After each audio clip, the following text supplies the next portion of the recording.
আমরা 5 মিনিট সময় দিচ্ছি। কিছু বাথরুমের ভিতর কেউ থাকলে 5 মিনিটের ভিতর সবাই বের হয়ে আসুন, এরপর তালা মেরে দেওয়া হবে।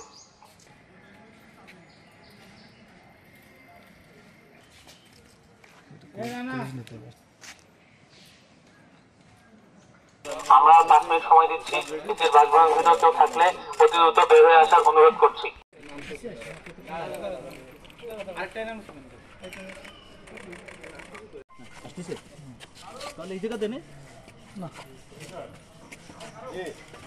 আমাদের বুকের উপর পাড়া দিয়ে স্যার আপনারা ভিতরে প্রবেশ করেছেন। আমরা সকল কুয়েট শিক্ষার্থীরা ভিসির বাসভবনে তালা মেরেছি স্যার। আপনারা আমাদের বুকের উপর পাড়া দিয়ে ভিতরে প্রবেশ করেছেন স্যার। এখন আর আবাসিক ভবনে তুমি সামনে আসো, তুমি তো আমার স্টুডেন্ট, আসো। জি স্যার। তোমার কি একটু পিছিয়ে যান, আমরা ছাত্রদের সাথে কথা বলি, আপনারা একটু কথা বলার।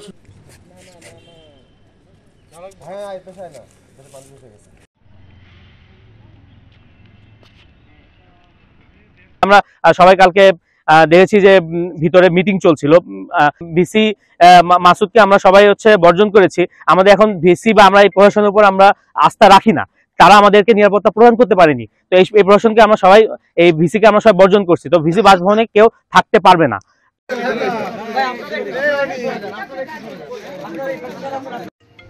এখানকার ঘটনাগুলো আপনারা রেকর্ডও করেছেন। এই মুহূর্তের যে ঘটনাগুলো, এটা আগের যে ঘটনা ঘটে যাওয়া তার তুলনায় হয়তো খুবই সামান্য। সেই হিসেবে যদি দেখেন তাহলে ছাত্ররা শিক্ষকদের সাথে কেমন বিহেভ করেছে, কিন্তু এই মুহূর্তে আসলে আমরা এই কথাগুলো বলতে চাই। এখন যেহেতু এর চাইতে গুরুতর বিষয় ক্যাম্পাসের আইন শৃঙ্খলা রক্ষাকারী বাহিনীর বা আইন শৃঙ্খলা রক্ষার বিষয়গুলো নিয়ে অনেক গুরুত্বপূর্ণ বিষয় এখানে আছে। আমরা শিক্ষকদের ব্যক্তিগত কষ্ট ক্ষোভের কথাগুলো এখানে এজেন্ডা আকারে তুলতে চাই। আমরা চেয়েছি আগে এই জিনিসগুলোর আগের ঘটে যাওয়া বা তার কারণগুলো সেগুলোর সমাধান হয়ে আসে। বাট এই মুহূর্তে এখন যে জিনিসগুলো দেখলেন এটা আসলে মেনে নেওয়ার মতো না। আমাদের শিক্ষকদের পক্ষ থেকে আমাদের সিনিয়র শিক্ষকরা বলে গেছেন, এর আগে আমরা শিক্ষক সমিতি আসলে সব শিক্ষকের যে কথা সেই কথাটাই রিপ্রেজেন্ট করে। এখানে কোনো একজন দুইজনের কথা নয়। তো সব শিক্ষকদের ফিলিংস এটাই ছিল, অভিব্যক্তি এটাই ছিল যে যেখানে প্রশাসন কাজ করে যাচ্ছে আন্তরিকতার সাথে, ছাত্র শিক্ষক সবাইকে নিয়ে কাজ করে যাচ্ছে, আমরা সুন্দরভাবে ক্যাম্পাসকে এগিয়ে নিচ্ছি, ক্যাম্পাসকে পুনর্গঠন করছি, সেই সময় যে সমস্যা তৈরি হয়েছে সেই সমস্যা সমাধানের জন্য যখন সবাই মিলে কাজ করছি, তখন সমাধানের দিকে ফোকাস না করে কিছু কিছু ছাত্র পেছন দিক থেকে, বাইরের দিক থেকে, মিডিয়ায় কিছু কিছু ছাত্র জিনিসটাকে যৌক্তিক কথাগুলো এড়িয়ে গিয়ে অযৌক্তিকভাবে তারা তাদের আলটিমেট কিছু একটা এজেন্ডা আছে, যে এজেন্ডা বাস্তবায়ন করার চেষ্টা করছে। এটা সাধারণ শিক্ষকরা এখন পরিষ্কারভাবে মনে করে। কারণ ছাত্ররা এখন আসছে এই মুহূর্তে যে এখন পর্যন্ত কেউ গ্রেপ্তার হলো না কেন, এর জন্য ভাইস চ্যান্সেলরকে পদত্যাগ করতে হবে, এর জন্য শিক্ষকদেরকে জবাব দিতে হবে। এখন দেশের আইন শৃঙ্খলা রক্ষা করার দায়িত্ব সরকার আছে, ছাত্ররা সরকারের কাছে গিয়েছে। বিশ্ববিদ্যালয়ের শিক্ষক বিশ্ববিদ্যালয়ের বাউন্ডারির মধ্যে কাজ করে, এটা তো কারো অজানা না।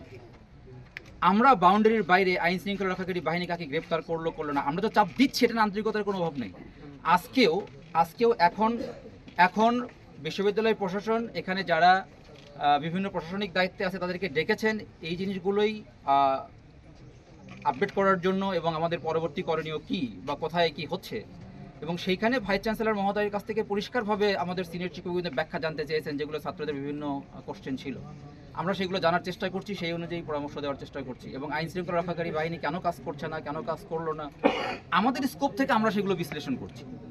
সেই অবস্থায় ছাত্ররা এসে এইভাবে চড়াও হবে, সিনিয়র শিক্ষকদের সামনে শিক্ষকবৃন্দের সাথে বেয়াদবি করবে, এইটা শিক্ষকবৃন্দ কোনোভাবে মেনে নিচ্ছে না।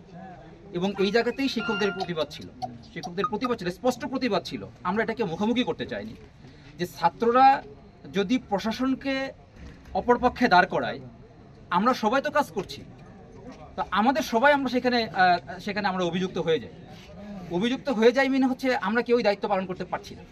এটা এই নয় যে আমরা ছাত্রদের দাবির প্রতিবাদ করছি, যে আমরা দায়িত্ব পালন করতে পারছি না। সেই জায়গায় আমাদের স্পষ্ট কথা ছিল যে এইটা যদি আমাদেরকে অবহেলা হিসেবে রিপ্রেজেন্ট করা হয়, এটা যদি আমাদের অযোগ্যতা হিসেবে রিপ্রেজেন্ট করা হয়, তাহলে আমাদের এর চেয়ে বেশি যোগ্যতা দেখানোর উপায় নাই।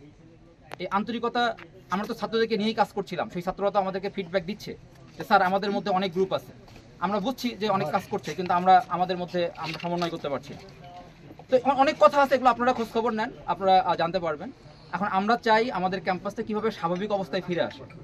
আমাদের কাছে ছাত্ররা ব্যক্ত করেছে যে তারা নিরাপত্তাহীনতায় ভুগছে, এটা আমাদের কাছে মূল কনসার্ন। এখন এখানে বাইরের পক্ষ জড়িত হয়ে গেছে, আমরা আমাদের ছাত্রদেরকে ক্যাম্পাসে ফিরালে কিভাবে তাদের নিরাপত্তা দিতে পারবো, আমাদের কি করণীয় আছে, আমরা যখন সেই জিনিসগুলো নিয়ে ভাবছি তখন গুটি কয়েক ছেলে পেলে সেই পরিবেশটাকে আবার অশান্ত করার চেষ্টা করছে। তো আমরা চাচ্ছি সামনে এগোতে, কিন্তু কিছু ছেলে সেই পুরাতন এজেন্ডা নিয়ে এসে আবার করছে। এবং একটা যৌক্তিক কিছু বিষয় আছে, তারা একদিক থেকে অ্যাডাল্ট বিশ্ববিদ্যালয়ের ছাত্র, তারা আন্দোলন করছে পরবর্তীতে জুলাই থেকে তারা অনেক আন্দোলনের নেতৃত্ব দিয়ে এই পর্যন্ত এসেছে। তারা এখন একটা কথা বলছে, পরবর্তী সময়ে আরেকটা কথা বলছে, যে কারণে আমরা তো একটা যে পরামর্শ করবো এটাও তো করতে পারছি না। এগুলো মনে হচ্ছে তাদের পেছনে কেউ অন্য কেউ কিছু ইন্ধন দিচ্ছে, যে কারণে সবার পালস অবশ্যই না। জেনারেল ছাত্ররা আমাদের সাথে আমি কথা বলেছি, সবাই একমত। তো এই জন্য তারা যে প্রধান উপদেষ্টা পর্যন্ত দাবি দিয়েছে, আমরাও তাতে তো বিশৃঙ্খলা করছি না, আমরা তাদেরকে বিরুদ্ধে যাচ্ছি না।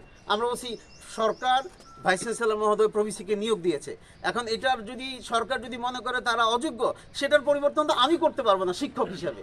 আমি তো প্রাণের দাবি হিসাবে কুয়েট এগিয়ে যাক এটাই চাই। তো আমরা এখন এইটাই চাচ্ছি। আরে লক করে দেখ, পরে যে যাই সে খুলে দেবে না।